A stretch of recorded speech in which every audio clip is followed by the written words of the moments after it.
And now I want to turn to a handout. And for those of you watching online, there should be a handout at the website that you can also get called the Order of Recitation. This is taken from the complete translation book in terms of the page numbers that are given here. But as we go through the course, we'll try to relate the numbers in terms of the Trungpa version of the Tibetan Book of the Dead, and so that you can also see how those relate to this order. So it begins talking about with one other thing, that all of these recitations should be done 3 or 7 times, or as many times as you can. But conventionally, they're done 3 or 7 times. So we begin with the dying person. So they have not yet died. So one of the things that you can do with them is reciting refuge, the 4 immeasurables. In this case, describes the 10 branch prayer, which is in chapter 5. Offerings or aspirational prayers, those kinds of things, particularly things that they may be familiar with. When signs of death are imminent, and it gives a number of those signs in chapter 8 of that particular text, you can help guide them through the dissolution of elements, and it says to do that with a melodious voice. Then when the person becomes unconscious, this is in the way that it's described here, that's when we would provide the transference of consciousness, or POA. Now normally, in the actual teachings on POA, it says that we do the POA, if we have practiced and prepared ourselves for doing POA, we would want to do that while we're still conscious as a part of that. And so it would be done more when the signs of death are imminent, that we would do that transference, because we certainly wouldn't want to transfer our consciousness and not die. That could create other kinds of problems for us, and so we want to make sure that we are doing it at the proper time here. So the timing of this is described in a somewhat different way. So here it says that we would provide the guidance in the transference of consciousness according to the practice of the dying person. In effect, we see signs, and if we see the signs, then there's no need to read the liberation by hearing. In other words, if there's signs that the transference was successful, then there's no Bardo experience, so there's no need to read the Bardo text to them. But if it was ineffective, if it did not work, then the first intermediate state, which occurs for the time that it takes to eat a meal, will happen, and we continue the remaining recitations at least until signs, here it says, of blood and serum emerge from the nostrils. So that would be to continue reading the Tibetan Book of the Dead on the various days as we go through this process. Now, one of our nurses, Jane, said, as an emergency room nurse, having experienced a lot of death experiences, that very rarely actually occurs. So if we don't see that sign, then we would go ahead and proceed anyway.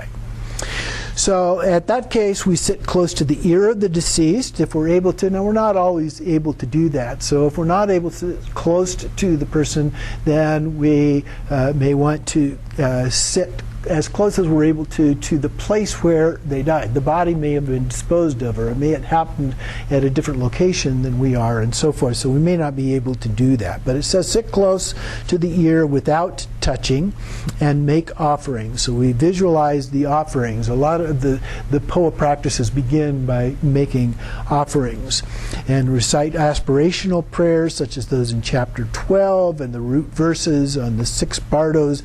Both of those are in the Trungpa version of the text, of the translation.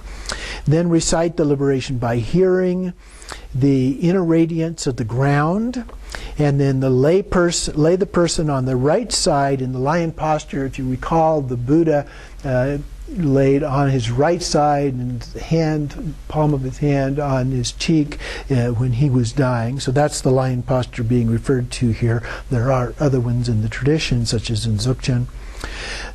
Check the pulse. When that stops, then firmly press the carotid arteries in the neck to cause the vital energies to enter the central channel and escape through the crown.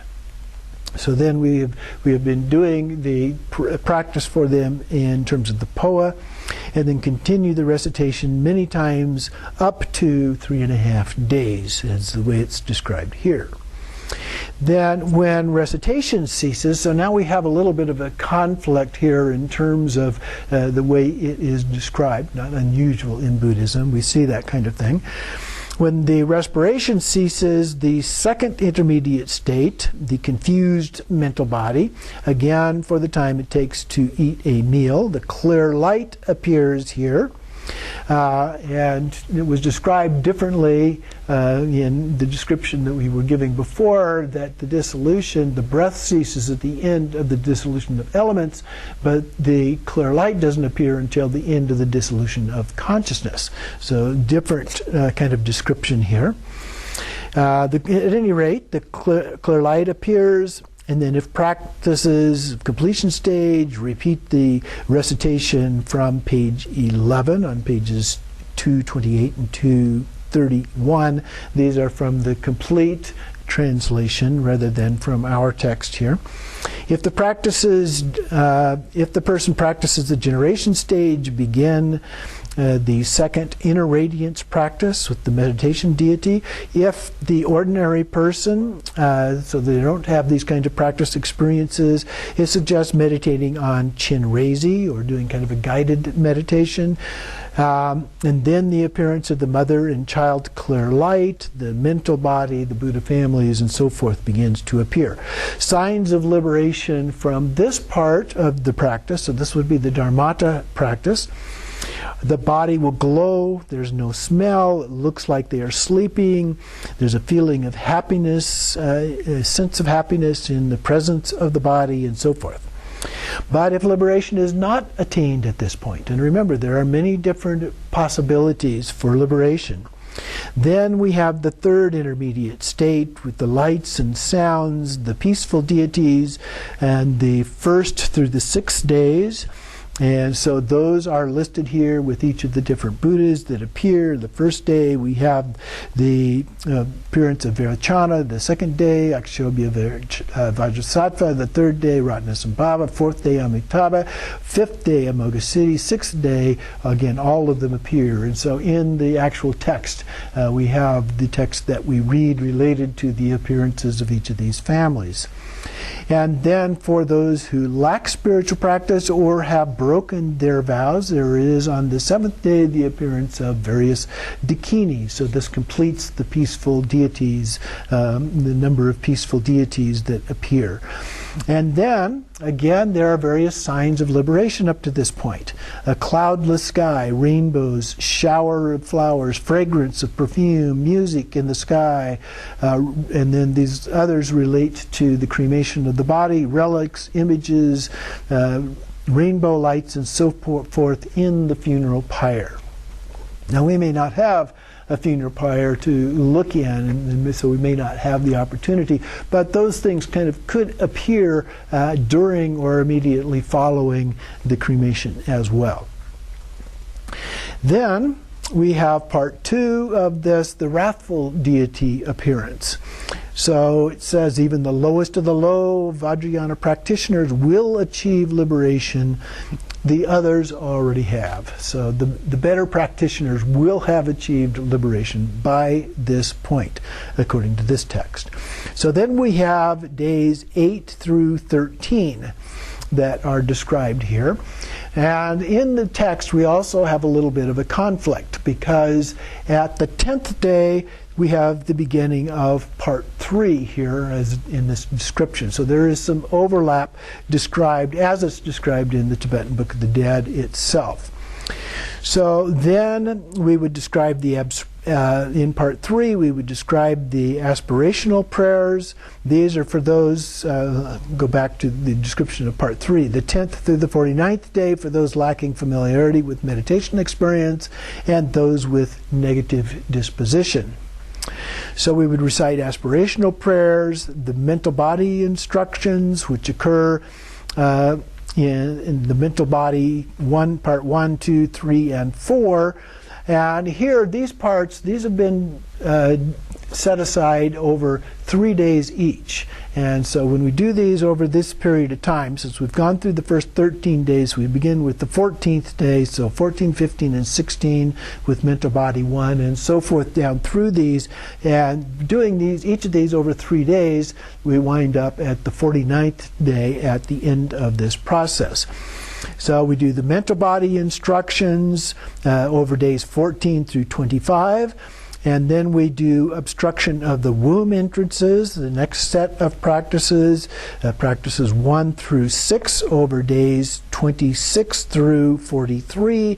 Then there are 2 closing the womb entrance practices that we do on days 44 through 49. And then we conclude with liberation by wearing and the natural liberation of habitual tendencies. So these are all according to the longer text, the complete translation of the Tibetan Book of the Dead. So we will need to modify these just a little bit in terms of these practices. But this gives you an overview of how these practices are done over a period of 49 days. Now, in some cases, according to some sources, this complete text is read every day during the 49 days. In other cases, there is a tradition where they are read over a period of 7 days in different parts, and then we go back and read it again over 7 days and so forth for a period of up to 7 weeks. So according to my sources, this varies a little bit depending on the particular family in Tibet. As we can already see, it varies a little bit in terms of the level of practice associated with the individual. But in addition to that, you would bring in 1 or more lamas to actually do this practice, and you would provide them support and care and so forth during that period of time. And so doing that for several lamas can be a fairly expensive undertaking for some families, and as a result they may rely on having done this for just a shorter period of time, as long as the individual gets the instructions on doing this. In addition, there are other forms of practice, and we'll look at some of those toward the end of this course, at least a few of those. There are quite a few others. For example, I mentioned previously that if you ask a lama about the Tibetan Book of the Dead, they may ask you which one you are referring to, because there are multiple Tibetan books of the dead, if you will, and there are other kinds of practices that are done. These are not the only ones.